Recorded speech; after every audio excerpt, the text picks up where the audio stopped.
Hi, everybody, and welcome into the panel room. I'm your host, Nancy Northcott, and this panel will be discussing explorations of the final frontier, do you like science, in your science fiction. And I'd like to begin by asking each of the panelists to go around and introduce themselves and tell us a little bit about what they write and rate the science content of their work as high, medium, or low. Jack, do you want to start? Okay, real name is John Hemry, but I write as Jack Campbell. I'm retired Navy officer, did a lot of different things.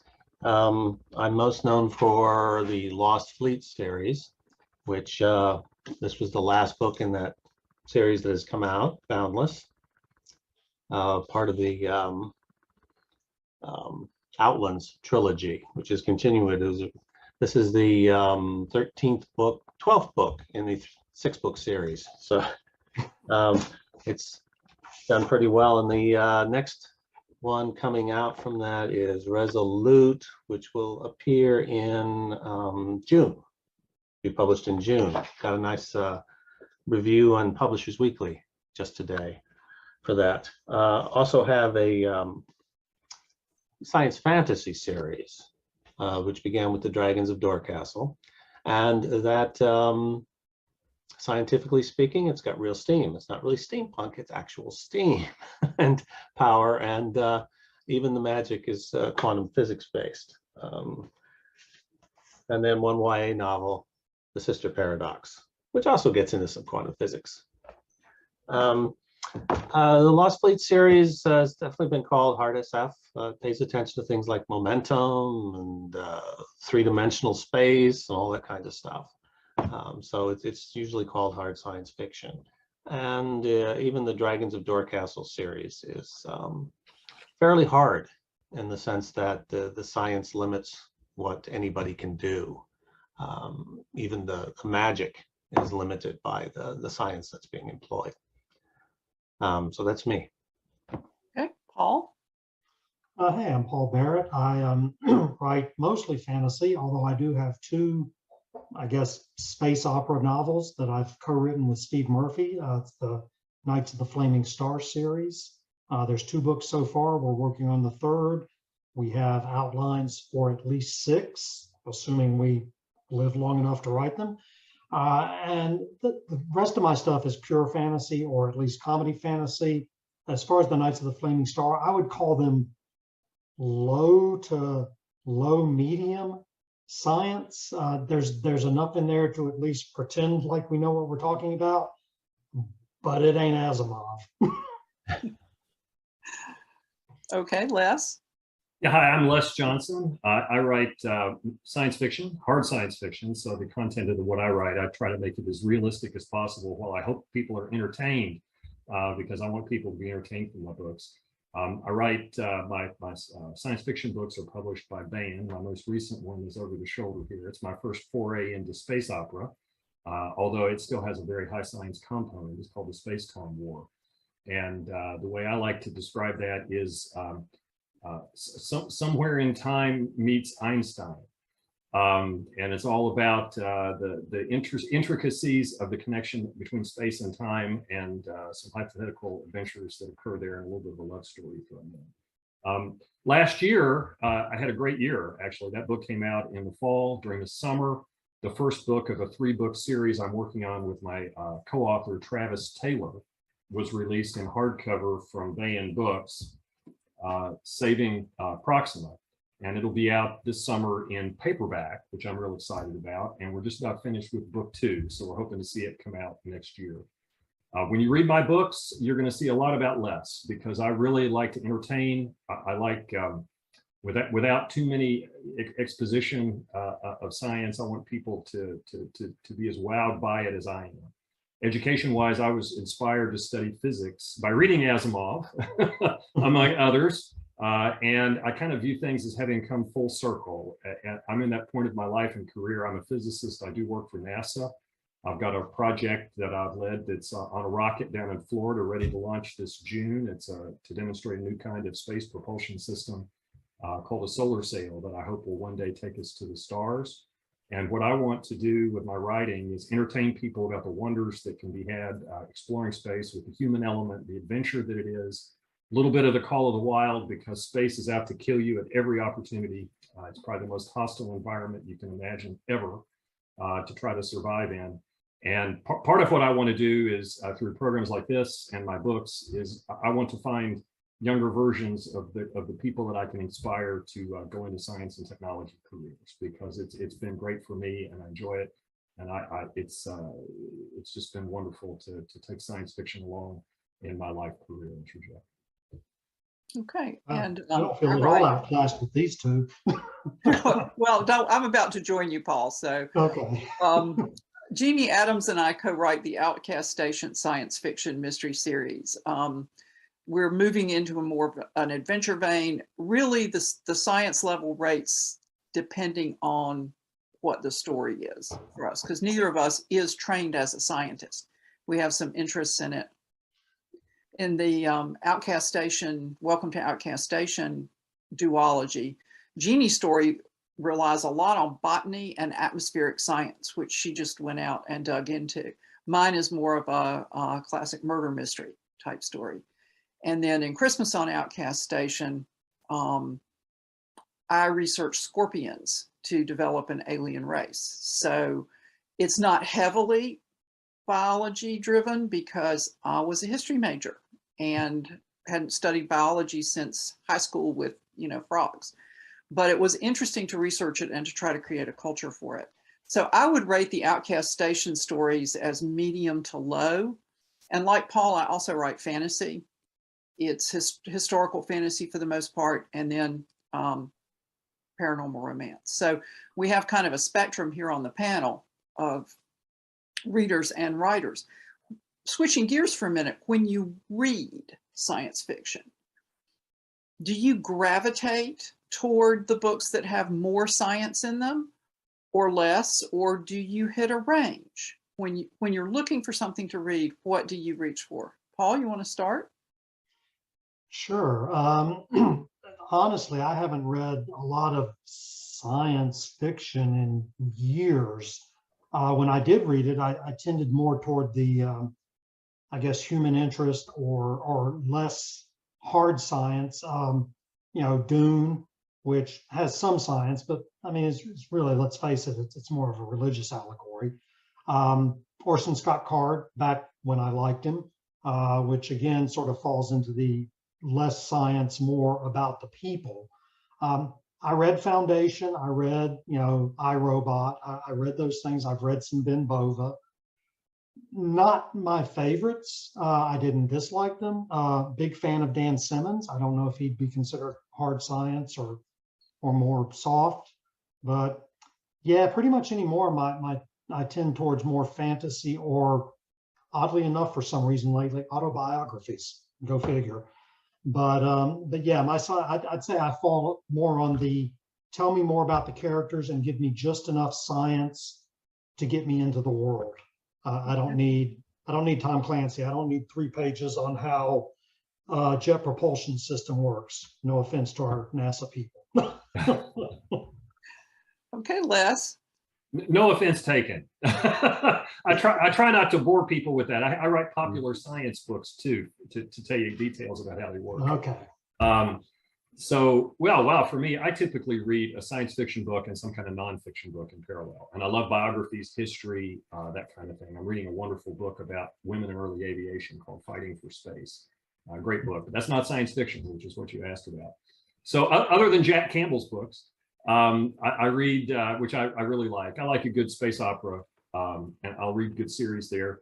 I think I tend toward, I would call them sense of wonder science fiction.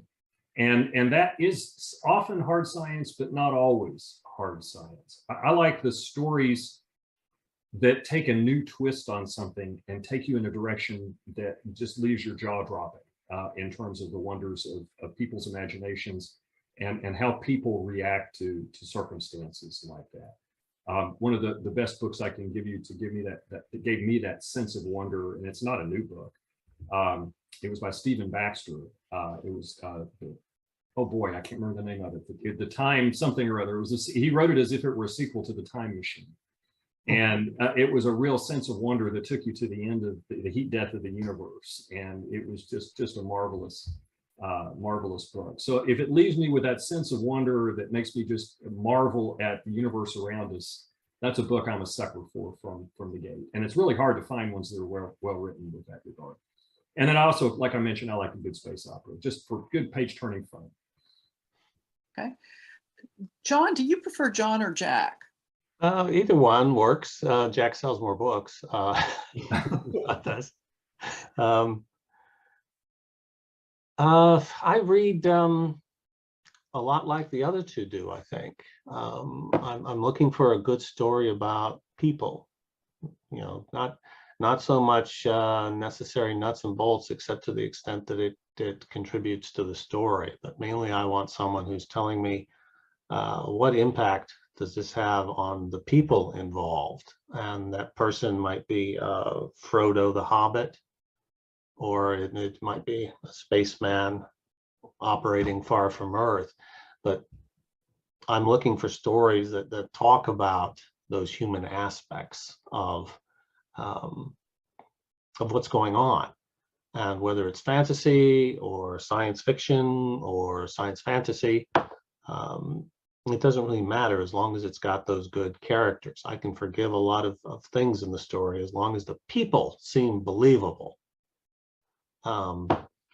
So I like all of that. And I like a lot of the good anime, because even though that science can be really shaky in things like Violet Evergarden, the human stories are amazing. And so that's the sort of thing I look for in any story. And as Les said about his work, you just want to put in enough of the science to justify what's going on. And my eyes also glaze over when I get long technical discussions. I've had people ask me, how does the artificial gravity work on your ships? I say, I don't know. And if I tried explaining it, you know, in 5 months, somebody would probably come up with a discovery that made my explanation total nonsense. So why bother? Just say it's there. So that's the sort of thing I look for, people stories. And that's why nowadays I'm reading even more history, I think, people-based history, stuff like, The Unwomanly Face of War by Svetlana Alexieva, which is personal accounts of World War II. And that's the sort of thing that really inspires me and also teaches me. So my reading tastes actually pretty much track y'all's. I read the classics. I read Asimov and Heinlein and Clark. I devoured Clark. My senior year in high school, the county we were a small enough county then that they could do that. They let all the seniors out for a day to come hear Arthur C. Clarke speak. And we all thought this was going to be about 2001 because we had just seen that. And we're like, yes, we're going to get out of school and talk about a movie. No, he talked about his role in the development of communication satellites, about the role of science in everyday life. He just stood on there on the stage, no notes, just talking to this bunch of high school seniors. It was engrossing. And at that point, I went out and bought all of his books that I could find. You know, I didn't care about order, just give me one and I'll read it. And so that was really my first introduction to science-based science fiction. I mean, I don't think Zip Zip and his flying saucer from second grade really counts. But I too like books with the people implications. I like first contact stories because I think they're interesting with regard to the alien cultures and the clash of civilizations sometimes, or clash of cultures is probably a better way to put it. And Catherine Asaro, in her Scullion stories, sort of used physics for the propulsion and some of the other bits in the stories, but they centered really on telepathy. Telepathy and politics. The first book is called Primary Inversion, and that explains her faster than light drive. And she explained it so a history major could understand it, which I thought was great, because sometimes when I get to those long technical explanations of why the ship goes, I just go, yeah, I'm gonna take your word that it goes. And then I skip to where something else starts happening. So I think it's interesting that we all come at this from kind of a range of angles, but we're all focused on the people, which is interesting to me. Something that's come up a couple of times in this last round of discussion was science fiction versus space opera. And I know that that can be a whole big thing. But what do you think the difference is? And if it's not addressed in your original answer, what role do you think science plays in distinguishing the two? Les, you want to start? Oh, I knew you were going to come to me first.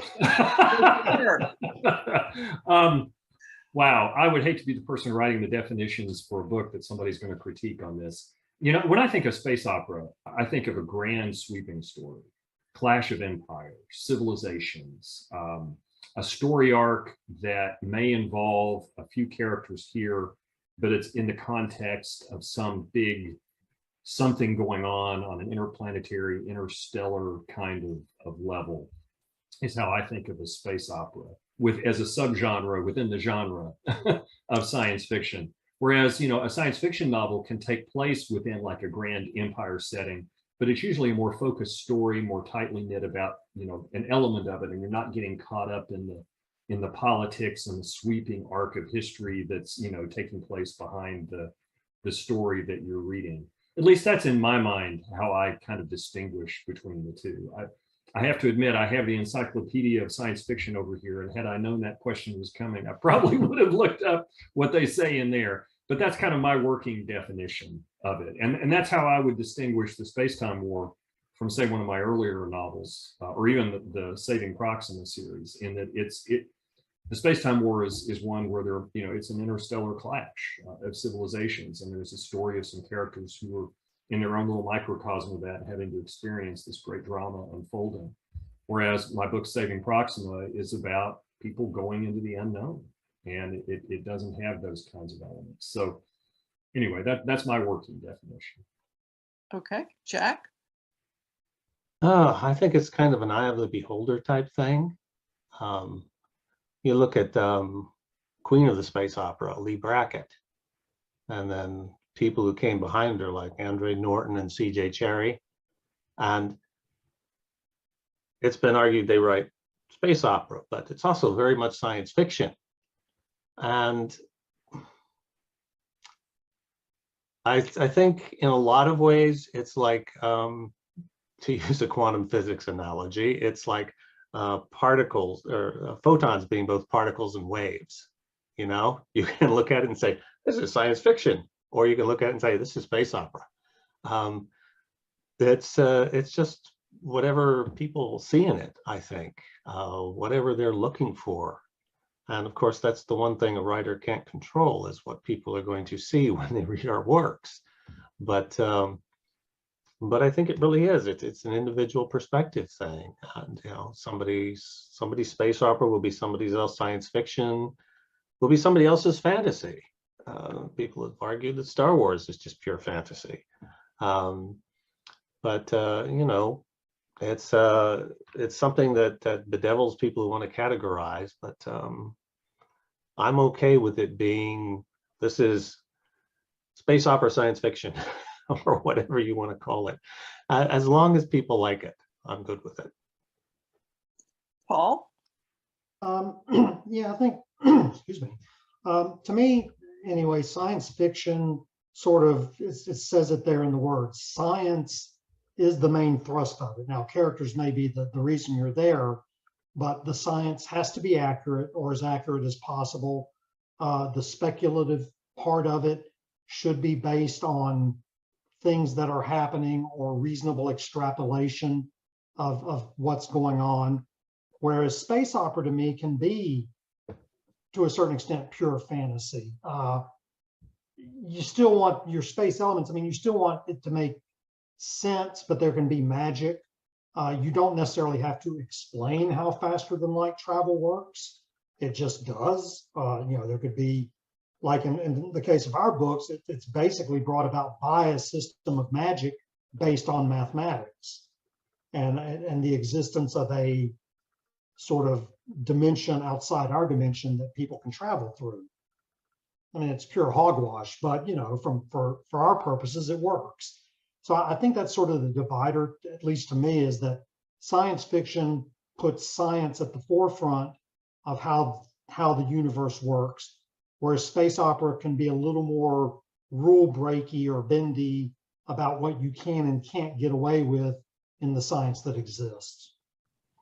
Well, you know, and I've heard people use the same definition that Les used, which is a story on an epic scale, which if you think about opera, opera is drama on an epic scale. So if you make it space opera, well, that would make sense that it would be on an epic scale. I'd always, you know, getting back to Jack's comment about the eye of the beholder and what Paul was saying, to me, it had always been science fiction had more hard science in it than space opera did. But, you know, I don't know. Jeannie and I go back and forth about whether we should even call Outcast Station space opera, because it's not heavy on the science. It's not a sweeping story. And so when people ask us, we kind of go, well, it's this and that and the other thing, because it's there again, the eye of the beholder. Does anybody want to follow up on anything that anybody else said? Yeah, I just want to interject one real quick thing. I just spent 2 weeks at a writer's retreat and was with some writers who are not science fiction writers. These are writers of memoirs, and one fellow's a poet. And it was a real adventure to be there. For them, the distinction would be totally lost, because for them, you know, space opera just looks like science fiction. And so I think, you know, it's great for us in the community. We have these distinctions, but we shouldn't forget that when we get out of our niche community, that people are looking to, you know, pick up a book in the bookstore. For them, it's all science fiction. Yeah, it's well, like, let's face it, in the bookstores, that's what the category is, science fiction. There That's is no right. space opera category. So yeah, and space opera, of course, came out of horse opera, which is what they called westerns. And exactly. if you took something like High Noon and said, is this a western or a horse opera? People would look at you and go, what? And, you know, it's yes. Well, there was a movie with Francis Sternhagen and Sean Connery, Outland. Outland. I think it was Outland, yeah. High Noon in Outer Space. It was just, Yeah, it wasn't good science, no. Not great science, but a fun movie. Yeah. yeah, it was around for a while, I think. No, I should be more fair. It's one of those books. I'm a big James Bond fan. So when I see Sean Connery anywhere except in the James Bond role, I tend to cringe. But it was the first time I saw blood dripping up in a movie, which was pretty cool. I would expect a filmmaker to notice that. I don't Well, remember. I mean, it's the sign, because there's no gravity, so there's blood running out of the tube and it's going up instead of, just like in the Star Trek one where the purple, you know, the Klingon Right. blood was just sort of floating in the air. Well, when you are getting ready to plot a world or a universe, do you start with the people? Do you start with the science? Is your approach a hybrid? Jack, you want to start us off? Well, I guess I would use the example of my Lost Fleet universe, which started with Dauntless. And the core of that was in two very old stories. One of them, Xenophon's Anabasis, the March of the 10,000, the retreat, and whether you could do that in space and make it plausible. The other aspect being the old myth of the sleeping hero, the ancient warrior, king, queen, whatever, who's not dead, but they're going to come back when they're most needed, which is found all over the world, in every culture. So the core of it was these old stories, these myths. And then from there, that creates the lead characters, the people who are going to be facing this situation, living out this mythology. Because of course the question is, suppose you really were the original source of this myth, and you did wake up much later, and everybody said, yay, our hero, you're here to save us. And you're like, huh? Who do you think I am? it's a major problem for the main character in that. And it was only when I had that set that I stopped to think, okay, here's the environment we're working in. How am I going to make the retreat plausible in terms of faster than light travel? And for that to be plausible, I had to create two different methods of it. One, the jump drives using thin spots in space, and the other a hypernet, which uses a sort of entanglement system. And I had to think in terms of the environment they're going to be operating in. What is space in order to define the action? You know, it's not a planet. It's incredibly immense in human terms. It's unlimited, no ups, downs, rights, lefts, nowhere to hide. So it's a very different environment, and I had to think in terms of how is that going to drive what happens to what kind of technology they have, what are their ships like, and what is the action going to be like. So it followed that pattern. The story was based on the larger myth, legend, history example, then to the characters who are going to be living with that, and then down to the nuts and bolts of how do I make the story actually plausible as science fiction, or to even the average reader who may not be a scientist but wants things to kind of make sense rather than just be, well, it's happening that way because I need it for the plot, you know. So that's how it worked for me. Okay, Paul? Well, at least as far as the Knights of the Flaming Star, it actually started out as a chapter that Steve wrote with a guy walking into a saloon and the back doors swinging open and the piano stopping. And it was literally like you were in a Western. And what you come to find out is that he's actually on a kind of a Westworld style planet where you could go in and be a cowboy and have fun with that. It evolved from that, and the first chapter becomes something totally different, but it really did start with one character who then had a crew of mercenaries that we then said, okay, let's get a universe that these people can play in and make things happen. So at least for that particular one, it sort of started with the characters, and then we developed the galaxy or the universe around them. With my fantasy stuff, I almost tend to go more with the, hey, this is the magic system, or this is sort of the story I want to tell. Now let's come up with the characters who can do it. Or in the case of the Necromancer series, I said, well, what if the Necromancer was the good guy? So yeah, more, I think overall, though, it tends to be character first, then the circumstances that surround them second. Okay, Les? Well, I guess it happens in different ways. I think the one that might be most interesting is how the plot to Mission to Metheny came about. I was in for this project that I mentioned earlier, it's getting ready to fly. It's a small spacecraft that's going to travel 2 years to go do some science of an asteroid, right? So early in the project, we're in a meeting called a risk management meeting. And if you haven't been into one of those, they start out as kind of fun because all the engineers get together and figure out everything that could go wrong. And then you have to come up with plans of, can we mitigate this one? Can we fix that one? It's only money, it's only time. Oh, we can't do anything about that. We just have to accept that risk. Well, we were looking at the trajectory through space, and the guy who's an expert in doing that, after one of our scientists had said, this is the asteroid we want to visit, this fellow raised his hand kind of sheepishly in the meeting and said, there's a chance that asteroid, it's kind of small, and there's a chance it may not be an asteroid. And so we said, what would it be? And he said, well, there's an old Saturn V booster out there somewhere, and some people, think this might be an old discarded booster from the Apollo program that's orbiting the sun.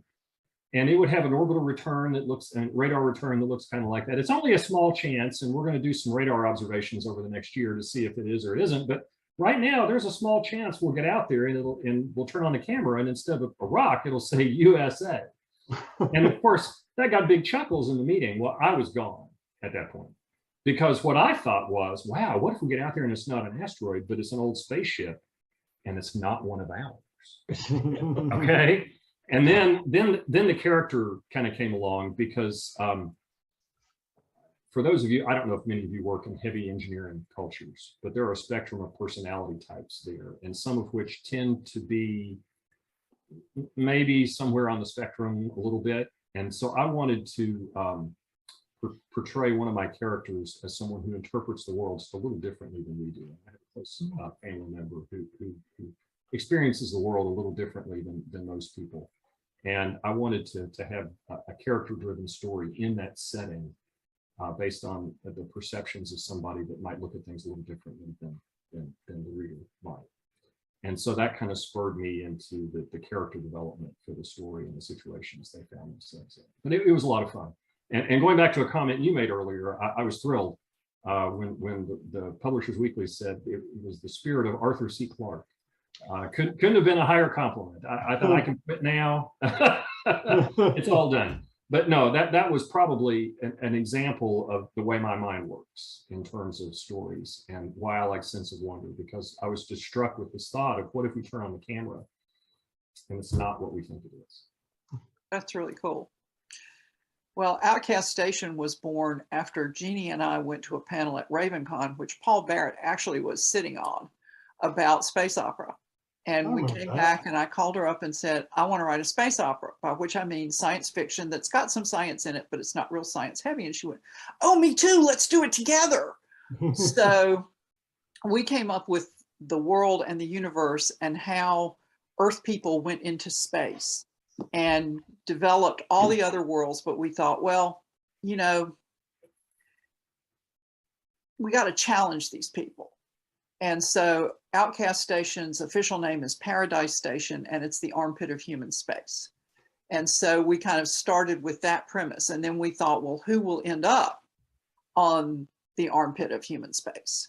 And she came up with a scientist from a world that 2 generations ago perpetrated a terrorist attack on other worlds. And they have a very distinctive physical appearance.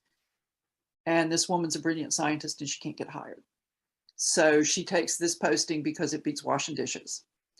And my character in there is, and actually in both stories, is a Federated Colonies deputy marshal, because I liked Justified. And I thought, well, here's my chance to pull Justified into outer space, who showed up the wrong people at the wrong time and had made the cardinal sin of being right.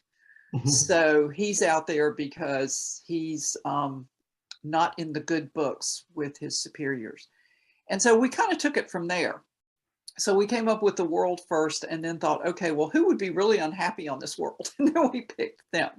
So our tagline for the series is even outcasts deserve a shot at redemption. And that's kind of the theme that runs through the whole thing. And we came up with that as something to kind of hang all the stories on in a way, something to tie them all together because they'll have, you know, different characters. But yeah, the people are at the heart of it in both instances. And I'd like to add, but as Les Johnson said, the different kinds of engineers, the ability to bring in characters representing different kinds of engineers and the way they approach problems differently. They see the universe differently. And then theoretical scientists who are going to approach it, you know, even from a different angle. And then all the other people bringing their perspectives to it. And you can really get a lot of life from the story, from just showing how, not quite a Rashomon effect, but that same kind of thing of people saying, bringing all their different perspectives to what's going on, what should we do, how do we fix this? And then you bring in aliens and it's like, okay, they think as good as us, but they don't think like us. Things that make sense to them don't make sense to us. So how do you bring all that together? And I think science fiction offers, and fantasy can as well, can offer a unprecedented ability to do that in a story. Well, and you know, nonfiction does that too, because I read Django Wexler's, I'm blanking on the series, it's 5 books, and they are military fantasy. And he dipped into the military tactics that I now recognize because of other research as being from the Napoleonic Wars. Infantry formed squares to receive cavalry, that kind of thing. It looked kind of like it had some influences of maybe the British Empire in the Middle East.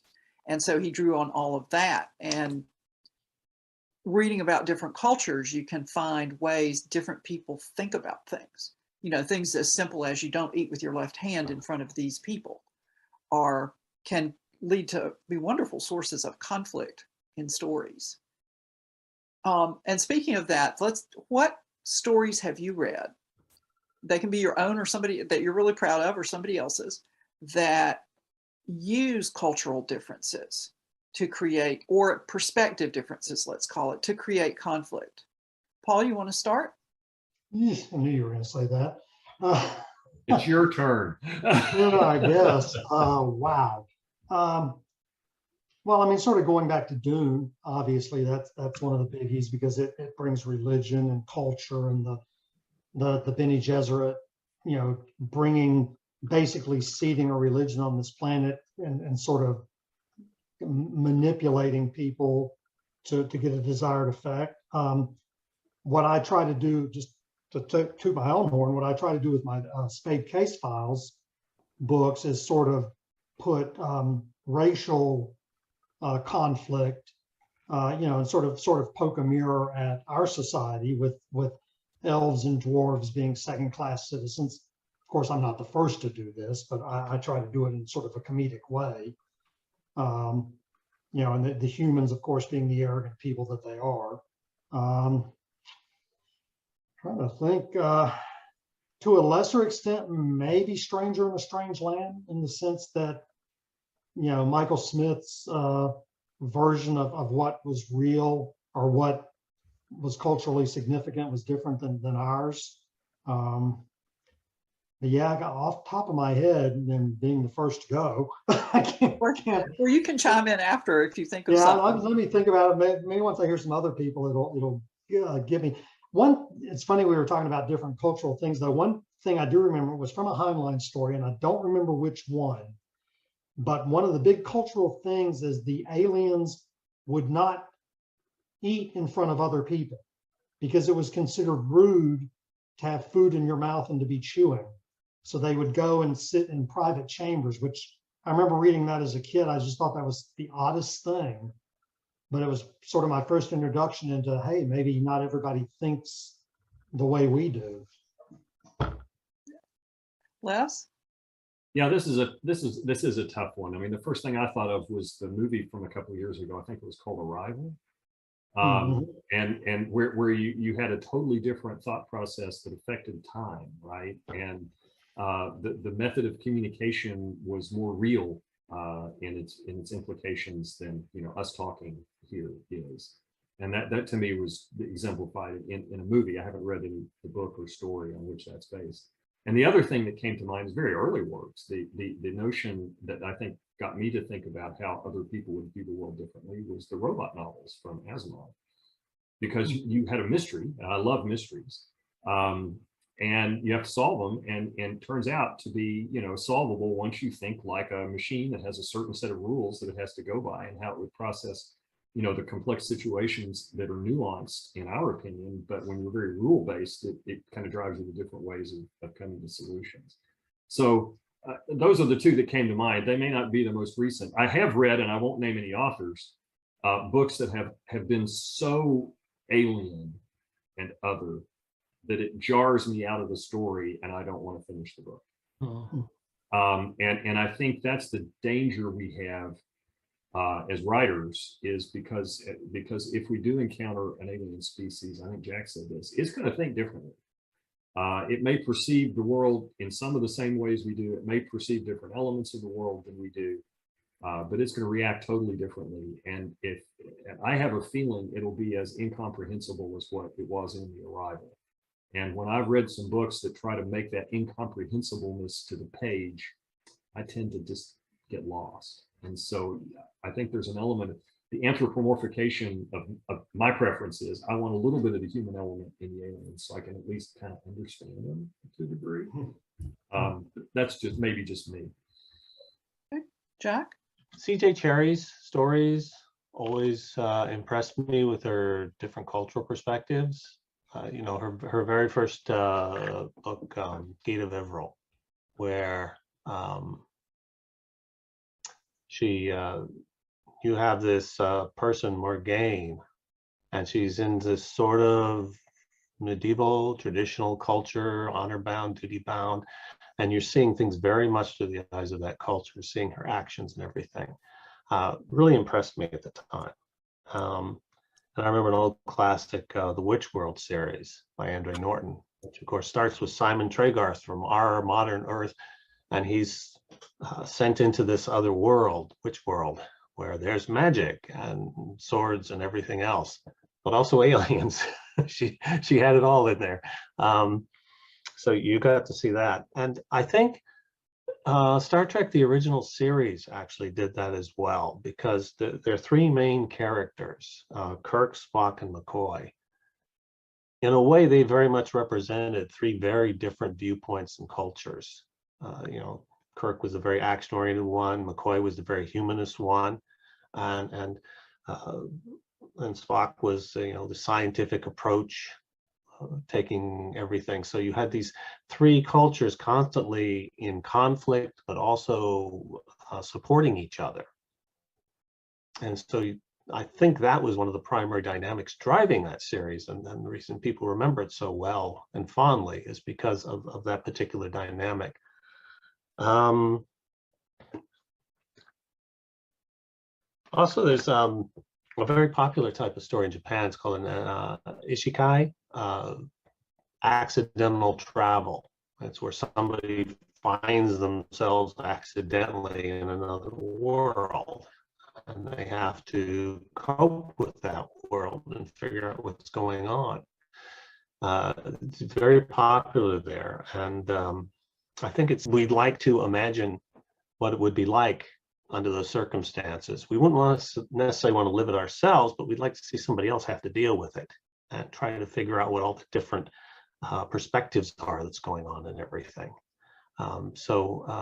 Those are the examples that come to mind for me of different cultural perspectives. You know, you go into, people talk about alien ways of doing things, and there's so many of those things that already exist on Earth, like, you know, cultures in South Asia where you do not taste the food while you're cooking it, because the first taste of the food is meant for the gods. And so they prepare their food by listening to the sound of it and smelling it and how it looks and everything, but they do not taste it until it's ready to be offered up first. Those sort of things are all around us if we just look at the different cultures and then see the different ways humans have found to do things. Yeah. Paul, did you want to add something? Oh, no, I did think of one other, as long as we're bringing movies into it, because, you know, I'm a movie guy. District 9, obviously, a prime example of this sort of thing. I mean, it was basically thinly veiled apartheid, but it still got that, you had this culture of these aliens who just sort of ended up here, and how they tried to assimilate, but didn't. And to a lesser extent, Alien Nation, even though it wasn't the best movie in the world, still kind of tried to get some of that across too. Yeah, one of the earliest books I read with that theme in it was really the series, the Dorsi series by Gordon Dixon, because he had a military culture, the Dorsi obviously, and a more religious culture, and then a more kind of, as I remember it, sort of a mystical culture. And that's sort of similar to in the Honor Harrington books. You have kind of the more humanistic Manticore and Star Empire. Then you have I think it's the Graysons, who are so religious, and then I can't remember what the other one is, but those are different. And then in fantasy, S.M. Sterling picked that up in his Emberverse, something similar, because you have a former Force Recon Marine who organizes his group of survivors after Tech dies, kind of along military lines. And then you have a college professor, and unfortunately, I think he might have been a history professor, who organized his along the lines of feudal Europe, with kind of a little bit of kind of cosplay thrown into it. And then you had the Mackenzies, who were based on Wiccan beliefs and philosophy. And so they all brought different perspectives to any problem that came up. And I've really always been very disappointed that Gordon R. Dixon passed away before he finished that series, because Donald Graham was sitting on the final encyclopedia waiting for the confrontation. And if there's a book after that, I've never seen it. So I was really rooting. Give it time. Brandon Sanderson will finish it for you. Probably. Actually, I don't think it is Donald Graham. I think it's the character's name is different. Donald Graham is big in the series, though. Anyway, so since we're talking about movies and TV, we've kind of all been around on that. One thing movies, TV, and books all have in common is when you set out to create something new and different, you have to do some research for it. And I'm sorry, what's this word? Well, kind of for your work and the work of others here. But if you start out with something new, and the other one would be Rama, Rendezvous with Rama, the Clark book, because it's so alien that they don't even know how to approach this ship, which I thought of when Les was talking about the Saturn booster that might be out there, and wishing it would be something cool. But anyway, when you set out to do something new and different, and you have to create something and you're looking at the science to do it, where do you start finding out what you need to know? And I have now lost track of whose turn it is, so I think I'm going to start with Les. Well, I mean, I do trusted Wikipedia, right? Just do a quick search. But and once I find somebody in the field of relevance, I am not a shy person. I reach out to them. And what I found is people love to help authors. So I'll start out with just a cursory glance at something like Wikipedia. And if I find that I need to have somebody explain it to me, like there's an element in a story I wrote, a short story that involved some neurological stuff, brain implant kind of thing. And I was really curious, well, how close are we to this, right? So I contacted a fellow who's a neuroscientist and said, hey, not all of them will be so willing to do that. So I don't want people to think that, every scientist out there is going to answer every email, but I've been very lucky in that when I've contacted people and asked questions, I've gotten some help. So I would say for me, of course, I start with, ubiquitous internet search, but if I want to make sure it's accurate or right, and this is the scientist in me, there's a great thing in Google called Google Scholar. And you go to scholar, scholar.google.com, and it will only search peer-reviewed literature. So you'll only get searches that are in journals and technical publications, not just, Joe Bob sitting in his attic somewhere writing an essay about whatever. So you can quickly get to the real sources and burrow down into, the real thing, as opposed to what you might get just in a Wikipedia search. Jack? The most cautionary story I have in that regard is I wrote a time travel story, short story, in which the time traveler meets Shakespeare and discovers that Shakespeare is widely regarded in his own time as basically a pulp writer. He's a genre writer. He's doing these plays instead of respectable poetry like people are supposed to do. But Stan Schmidt at Analog said, yes, I'll buy this. But before I buy this, I want to make sure the Elizabethan grammar is absolutely correct. Now, researching Elizabethan grammar, even with the internet, is not easy. And when you call up somebody like the Shakespeare Company in Washington, D.C., and say, I want to talk about grammar for my time travel story, for some reason you don't get calls back. Fortunately, Cage Baker was around back then, and she was Elizabethan scholar, and she was able to go through it and correct my errors. But that was just kind of a warning to me that if you're going to get into that can of worms, make sure it's something you can actually research if somebody asks for more details, because sometimes it's hard to come up with what you need. But beyond that, what Les said, you go look,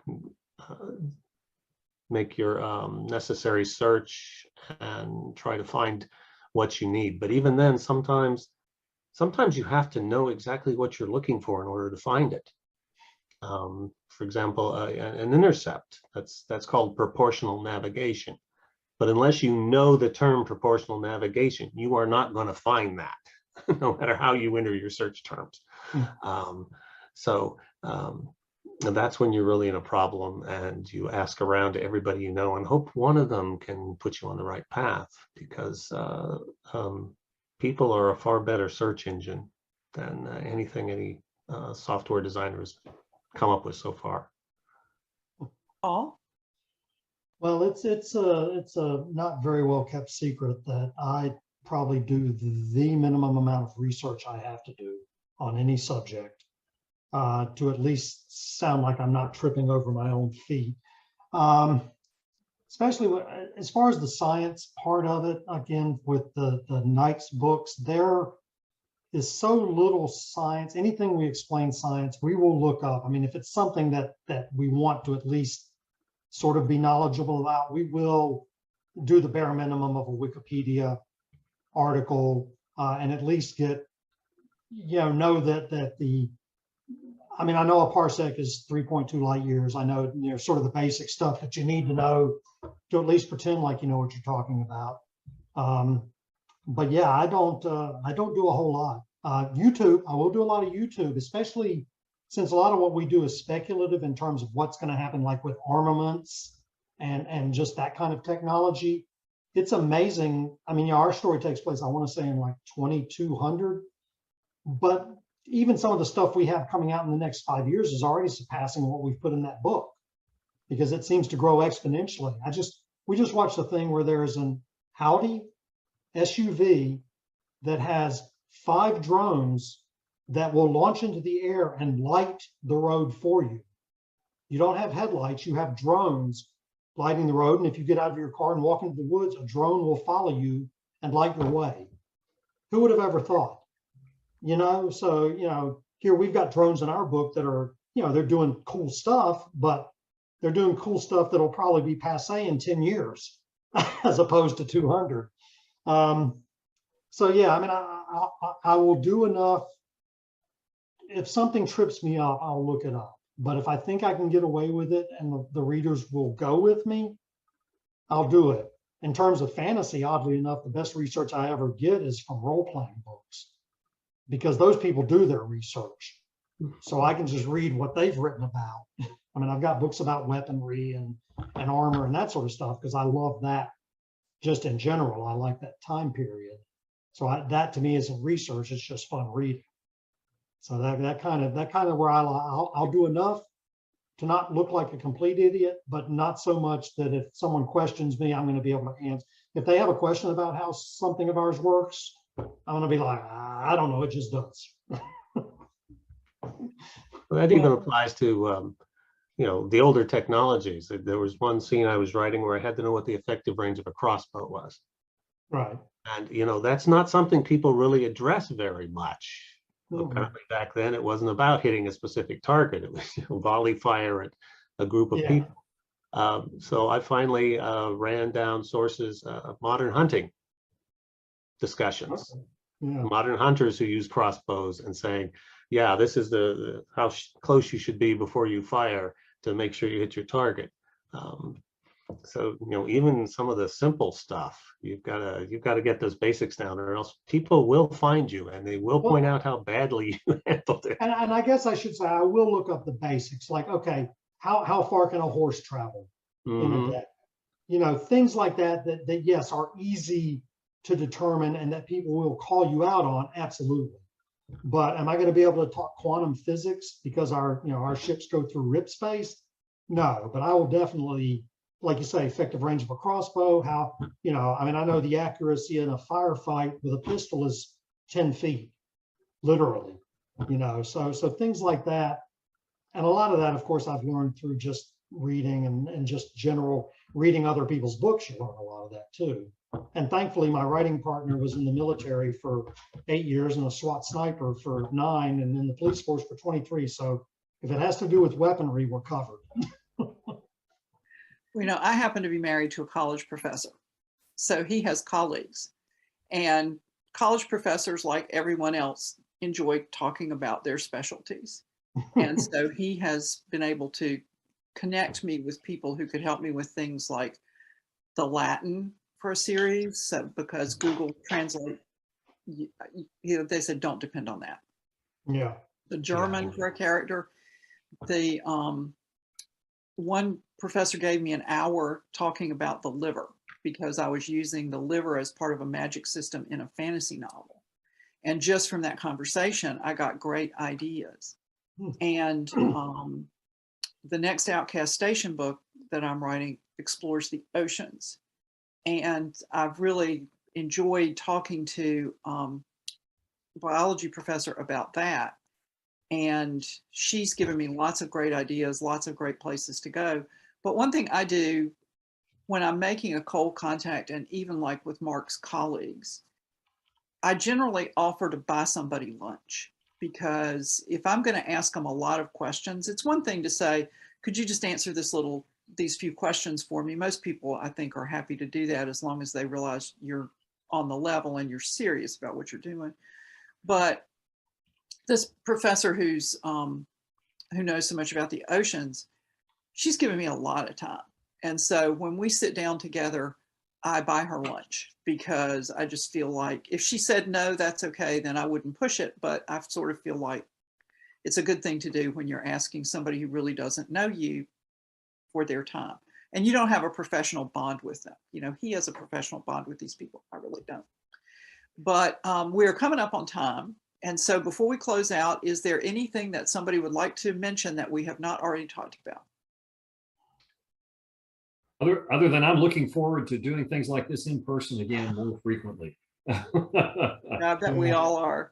Yeah. So, all right, well then let's go around and you all can tell viewers where they can find you on social media, information about your books, highlight anything that you've got coming up or came out recently. And Paul, why don't you start? Okay, yeah, I mean, you can find all my books obviously on Amazon. The two Necromancer books are on Audible and Scribd, which is pretty cool. Well, anyway, I won't say anything about that, but yeah, they're available. Falstaff Books is my publisher. So speaking of John Hartness, who we were talking about before we started recording this, he has all my stuff. Nothing new coming out right yet. Hopefully within the next 3 months, we might have another project. But and as far as social, you can find me, my website is producerpaul.com or paulbarrettonline.com. Unfortunately, they're both kind of cobwebs right now because I just don't have time to keep them up the way I'd like to. But if you want to go look at pictures of my cats or see what I did 3 years ago, feel free. Okay, Jack. As I said earlier, Lost Fleet Resolute is coming out in June. My website is jack-campbell.com, and I have a Facebook site, Fans of Lost Fleet, which is now a public group, whether you like it or not. So that's a place where I do a lot of interaction with people. And those are the usual places to meet me, as well as, well, conventions like PaltaCon, DragonCon, and that sort of thing. Okay, Les? Yeah, I just direct people to my website, lesjohnsonauthor.com. Also got, of course, an author site on Amazon. My email is les.johnson@rocketship.com. Go figure. I'm also on Facebook. I do an occasional tweet, not very often. I'm not real active on Twitter. In terms of what's coming out, I do have, I mentioned earlier, paperback editions of both Saving Proxima and The Space-Time War will be out this year. And if you're into wanting to really understand at a non-technical level the challenges and how we might actually do interstellar travel, I have a book coming out from Princeton University Press. It's a nonfiction. It'll be out in October in hardcover, and it's called A Traveler's Guide to the Stars. And it's basically to take the non-expert and explain to them why we might want to go to the stars, how difficult it'll be, and the different approaches that might take us there. So I'm real excited about that. It'll be released October 11th. Okay. Well, you can find me here at ConTinual. My website is nancynorthcott.com.